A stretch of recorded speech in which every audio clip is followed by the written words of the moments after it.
Então, pessoal, bom dia. Hoje, 3 de junho de 2022. Hoje é um dia muito feliz aqui em casa, né? Aniversário da minha mãe. Tá fazendo 93 anos, né? A gente vai organizar alguma coisinha para ela aqui, coisa simples mesmo. E mais tarde, né? Eu fico muito feliz porque ela tá com a saúde muito boa, né? E hoje eu vou narrar para você um conto que ocorreu na época do Império, Brasil Império ainda, ele era dirigido por Dom Pedro II. E naquela época, os políticos, né, o Dom Pedro II, reunia aquelas pessoas de influência, fazendeiros ricos, latifundiários, grandes latifundiários, né, que tinham poder político muito grande nas regiões, para obter informações das regiões. E as viagens eram feitas de carroça, de cavalo. Por exemplo, daqui do Triângulo até o Rio de Janeiro, era 2 meses de viagem, né? 3 meses de viagem. Então a pessoa tinha que valer a pena ficar um ano. Então eram convidadas pelo imperador, muitas pessoas, e ficavam no palácio, né? Conta, esse livro, esse conto é psicografado por Francisco Cândido Xavier, pelo espírito Irmão X. Olha que é um livro antigo, meu, olha que a quantidade, olha que a situação do livro. Mas são livros que eu amo, porque eu me identifico muito pelo espírito Irmão X, ou Humberto de Campos. O nome dele é Humberto de Campos, né? Mas ele ficou com o pseudônimo de Irmão X, porque a família, logo que começou, Francisco Cândido Xavier começou a psicografar com o nome Humberto de Campos, a família entrou na justiça. Nos anos 50, eu acho, não me lembro qual foi a data. Está documentado. Você pode entrar na internet, tem vários jornais, vários blogs importantes que falam, o Estado de São Paulo, inclusive, fala. A Folha de São Paulo fala, outros jornais. A família entrou contra o Francisco Cândido Xavier, coitado, aqui em Pedro Leopoldo, porque estava usando o nome do morto, coitado. Humberto Campos era um deputado da Assembleia do Rio de Janeiro e parece que a família não era espírita, né? Então, entraram com um processo junto com o juiz, né? Junto à corte de Belo Horizonte, contra o Francisco Cândido Xavier. E o Chico Xavier foi chamado lá no fórum. Eu acho que acontece, acredito eu, que o juiz era espírita. Né? Eu acredito, isso são palavras minhas. E a acusação fez isso, falou que era um absurdo, que ele pediu um mundo de dinheiro de indenização. O juiz simplesmente disse o seguinte: pediu em consideração e tudo a respeito, mas pediu. O veredito pediu para o Francisco Cândido Xavier, quando fosse escrever, não usasse mais o nome do Irmão X, né? Que aquele processo não cabia indenização, apenas usasse um pseudônimo. E ele começou a usar o pseudônimo, o espírito comunicou com ele que queria que fosse chamado de Irmão X.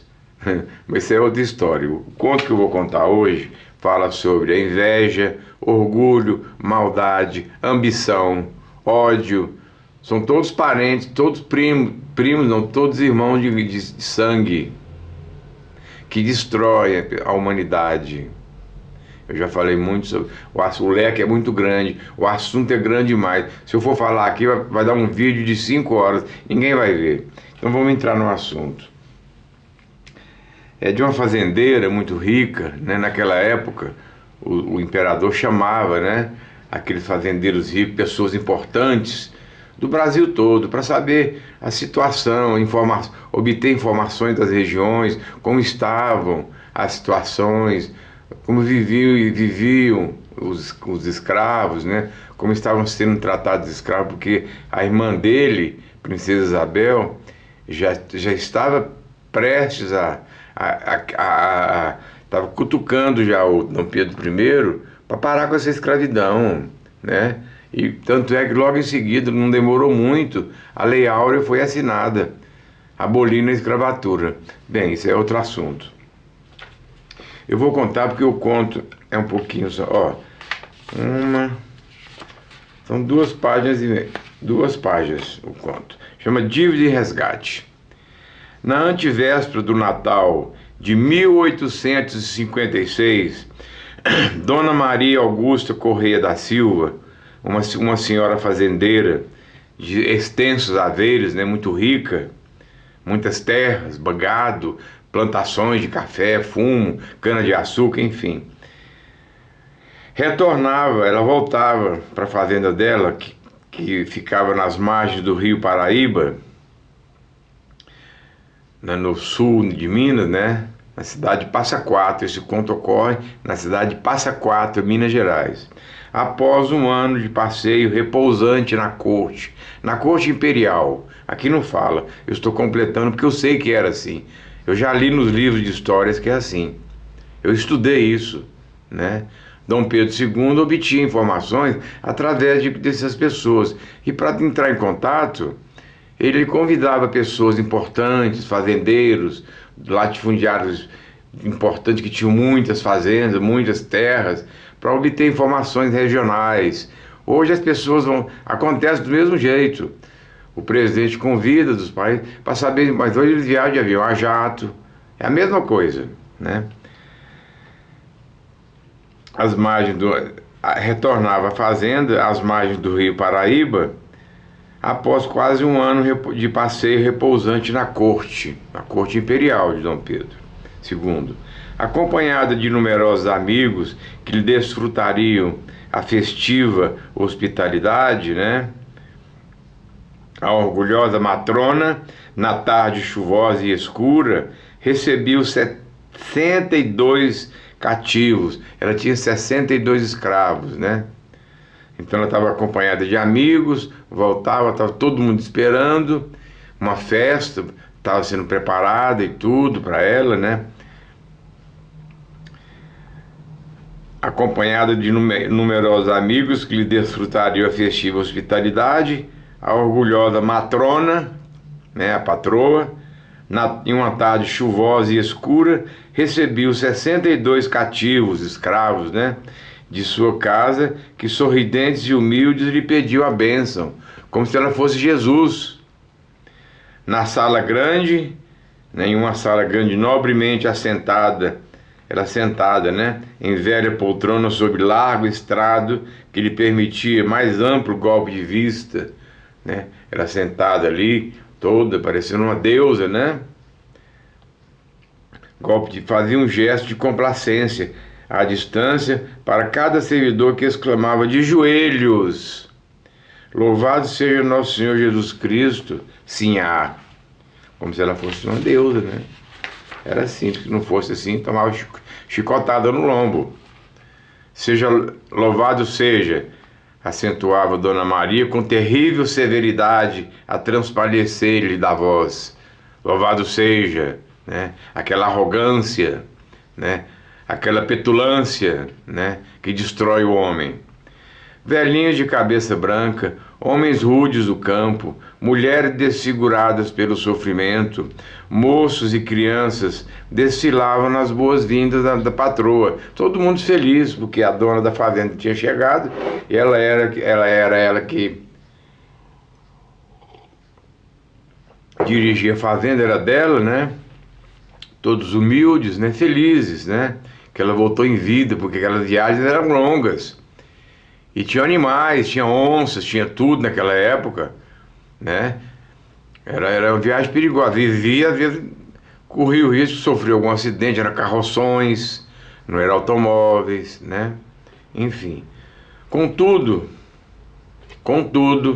Preste atenção. Em um ângulo recuado da sala, uma pobre moça mestiça, sustentando nos braços duas crianças recém-nascidas, sob a feroz atenção de um capataz desalmado, esperava a sua vez. Uma moça negra, mestiça, né? Com as duas nenenzinhos. Esperava a vez dela para poder ir lá pedir a benção e beijar a mão da patroa. Foi a última, coitada. Se aproximou. Foi a última que se aproximou para esse coitado. Foi eu que coloquei para minha conta, porque eu fico emocionado, então eu quero enaltecer mais o conto. Foi a última que se aproximou para a saudação. A fazendeira soberana levantou-se, empertigada, chamou, né, cheia de ódio, empertigada, né, chamou para junto de si o cérbero humano, né, o capataz desalmado, que seguia de perto a jovem escrava, e, antes que a pobrezinha lhe dirigisse a palavra, essa Dona Maria lhe falou, né, a fazendeira falou para ela, duramente: Matilde, guarde as crias na senzala e encontre-me no terreiro. Precisamos conversar. A interpelada obedeceu sem hesitação. Coitada, né? O que ela podia fazer? Era uma simples escrava mestiça, né? E afastando-se do recinto, na direção do quintal, Dona Maria Augusta e o assessor, né? O capataz de chicote em punho, aqui fala zorraga em punho e chicote, em punho, cochichavam entre si. Assim. Então, ia aprontar uma com ela, com a escrava. No grande pátio, que a noite agora amortalhava entre sombra espessa, a mãezinha infortunada veio atender a ordenação recebida. Foi lá para o quintal, como a patroa mandou. Né? Acompanhe-nos, disse ela, acompanhe-nos, aquela voz severa, né? Uma mulher má, ruim, determinou Dona Maria austeramente. Guiadas pelo rude capitão do mato, aqui capitão do mato é o capataz, as duas mulheres abordaram as margens do rio Paraíba transbordante. Era chuva, época de chuva, estava cheio, enchendo, subindo, né?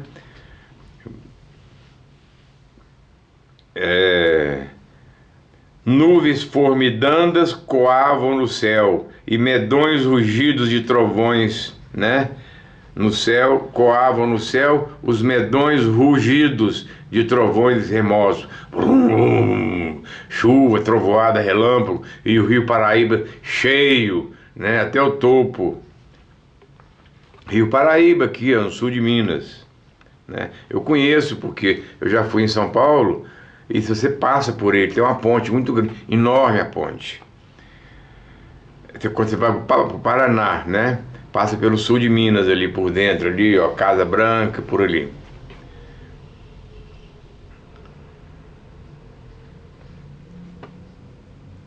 Derramava-se o Paraíba em soberbo espetáculo de grandeza, né? Ele estava cheio, derramava-se o Paraíba, o rio Paraíba, em soberbo espetáculo de grandeza, dominando todo o vale extenso. Dona Maria pousou o olhar coruscante na mestiça humilhada e falou: diga-me de quem são essas crias, essas duas crias nascidas em minha ausência. As duas crias, os dois menininhos, que ela estava com ele no braço. Ela respondeu: de Inhozico, sinhá, de Inhozico. Inhozico era o filho da Dona Maria, porque ela ficou lá quase um ano fora, e nessa ausência ele engravidou a escrava e nasceu dois menininhos, né? Miserável, bradou a proprietária poderosa, meu filho não me daria semelhante desgosto. Negue essa infâmia. Não posso, senhora, não posso. Ela com a maior humildade e respeito. A patroa, encolerizada, relanceou o olhar pela paisagem deserta e bramiu rouquenha: nunca mais você verá essas crianças que odeio. Ah, sim, soluçou infeliz. Não me separe dos meninos, não me separe dos meninos, pelo amor de Deus. Não quero você aqui mais. E essas crias serão entregues à venda na cidade lá, né? Eles vendiam os escravos naquela época. Não me expulse, senhor, não me expulse. desavergonhada, falou a Dona Maria, desavergonhada, de hoje em diante você é livre. E depois de expressivo gesto para o companheiro, para o capataz, né? Fez um gesto, né? Irônica, com raiva, né? Livre, você está livre. Poderá você trabalhar em outra parte para comprar esses rebentos malditos. Matilde sorriu, coitadinha, né? Ela não sabia o destino que esperava ela. Ela pensou que ela ia caminhando embora.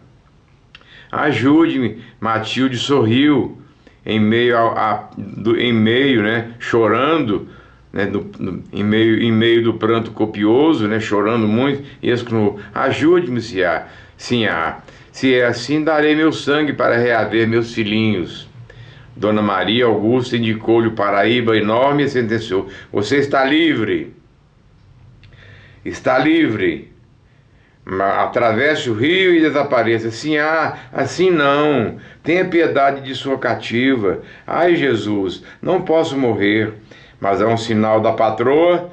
O capataz envelhecido, né, com raiva, né, estalou o chicote nas costas da jovem, que oscilou indefesa, caindo na corrente profunda. Socorro, socorro, gritou a escrava, né, tadinha, a Matilde. Socorro, socorro, meu Deus, valei-me nosso Senhor, gritou a mísera, debatendo-se nas águas.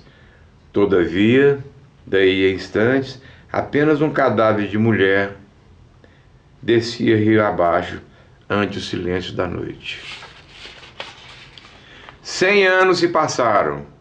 Isso foi em 1856, 1956. Na antevéspera do Natal de 1956, 100 anos depois, olha como o destino é cruel não, é severo. O banco da dívida, né, o banco da moral, já falei isso, cobram juros altos e nunca deixa de... O banco da moral espiritual, né, da moral e do caráter, cobram juros altos. O banco espiritual da moral e do caráter cobram juros altos de quem os deve e nunca deixa de receber de quem os deve. Então aqui, 100 anos se passaram. Na antevéspera do Natal de 956, foi o ano que eu nasci, inclusive, Dona Maria Augusta Correia da Silva, reencarnada, estava na cidade de Passa Quatro, no sul de Minas. Mostrava-no em outro corpo de carne, com quem mudara de vestimenta, de roupa, mas era ela mesma, com a diferença de que, ao invés de ser uma rica fazendeira, uma rica latifundiária, era agora uma apagada mulher em rigorosa luta para ajudar o marido na defesa do pão, da comida, né? Acho que ela lavava roupa, sofria no lar as privações dos escravos de outro tempo, que ela impôs aos escravos de outra época, né? Era mãe, padecendo aflições e sonhos de muitos. Ela tinha vários filhos, padecendo aflições e sonhos. Meditava nos filhinhos ante a expectação do Natal, quando a chuva sobre o telhado se fez mais intensa. Isso, ela tinha uma casa próxima, à beira do rio, quase na beira do rio Paraíba. Horrível temporal desabava na região. Alagara-se tudo em volta da casa singela. A pobre senhora, vendo a água invadir-lhe o reduto doméstico, avançou para fora, seguida do esposo e das crianças. As águas, porém, subiam sempre em turbilhão, envolvente e destruidor, arrastando tudo o que se lhes opusesse à passagem. As águas estavam levando tudo, casa, tudo, né? Era aquela que você vê na televisão, aquelas enchentes horríveis. Diante da ex-fazendeira erguia-se um rio inesperado e imenso, e em dado instante, esmagada de dor ante a violenta separação do companheiro e dos pequeninos filhos, tombou no rio, né? Tombou na caudal, gritando em desespero: socorro, socorro, meu Deus, valei-me nosso Senhor. Todavia, decorrido alguns momentos, apenas um cadáver de mulher, boiava, descia rio abaixo, né? Aqui, todavia, decorrido alguns momentos, apenas um cadáver de mulher descia corrente abaixo ante o silêncio da noite. O conto termina assim: a antiga situante do Vale do Paraíba resgatou o débito que contraíra perante a lei. E assim é a vida. Eu falei sobre vocês ontem no conto, sobre o que essas pessoas estão fazendo no mundo, né? A maldade. Isso aqui não cabe só a essa ex-fazendeira. Cabe às pessoas que fabricam álcool, que fabricam cigarro, né? Que induzem o vício, né? A bebida é um psicotrópico. Eu já falei sobre isso, eu não vou entrar em detalhe de novo, porque o assunto é desse tamanho, vai o dia inteiro falando. Mas eu já falei isso. Pode voltar aí nos meus contos que vocês vão verem. É a mesma coisa. Vão ser devedores do banco da moral, do caráter e da vergonha. E esse banco espiritual cobra juros altos, não perdoa ninguém que os deve e nunca deixa de receber, né? Eu já falei sobre isso e vou repetir encarecidamente. Personalidades importantes, não vou generalizar aqui não, do cinema, né? Do mundo inteiro, fazem propagandas de bebidas. Hoje a propaganda de cigarro foi proibida. Mas antigamente tinha a propaganda do Marlboro, vocês lembram? Que aquele cavalo, o cara, Marlboro, um cavalo, uma propaganda linda, os cavalos correm, foi proibida, né? Deveriam ser proibida também o álcool, a cerveja, a cervejinha de bar, que leva ao vício, que destrói casamentos, que provoca acidentes. Eu fui policial rodoviário 30 anos, atendi acidente demais por conta do álcool. Destrói casamentos, provocam brigas em casas, né? O cigarro mata gente demais a conta. Enfim, essas pessoas se enquadram nessa mesma situação dessa fazendeira. São pessoas que aparentemente são boas, estão fabricando os produtos, mas estão assumindo débitos espirituais. Isso é o meu ponto de vista espírita. Quem não quiser ver esse vídeo, não veja. Mas os meus vídeos são baseados na obra de Allan Kardec, na Revista Espírita, que é a precursora, né? Não são os rascunhos. Allan Kardec começou a escrever Revista Espírita bem antes de publicar a obra de Allan Kardec, a obra dele, os livros, né? Eu tenho todos eles. E na obra de Francisco Cândido Xavier. Porque eu não vou deixar de acreditar num homem que escreveu quase 500 livros e nunca cobrou um centavo de direito autoral. Então os meus contos são baseados nesses duas pessoas, né? Vidas após a morte, né? Seres interplanetários, que é narrado no livro A Caminho da Luz, tá certo? E o destino de pessoas que agem assim não são só os vendedores, as pessoas que fabricam o álcool, né? Que estão assumindo débitos perante a espiritualidade superior, né? São muita gente maldosa, que vendem a maconha, os produtores de maconha, né? Enfim, o assunto é muito grande. Então o Banco da Moral é implacável, gente. Nunca deixa o Banco da Moral, que é o Banco da Moral da vergonha, do caráter espiritual, esse banco espiritual, cobram juros altos. E ela pagou um juro alto. Ficou sem os filhos, sem o marido, sem todo mundo, acabou a vida dela. Mas volta na página, no tempo, as páginas do livro do tempo, e vê o que ela fez há 100 anos. Ela era uma fazendeira má, né? Matou a mãezinha, que tinha tido os filhos do filho dela, ele era racista, não gostava de, né? Enfim, foi isso que aconteceu. Então esse É um dos meus contos de hoje. Espero que vocês tenham gostado. Tá bom? Já contei esse conto uma vez, mas é um dos meus contos prediletos.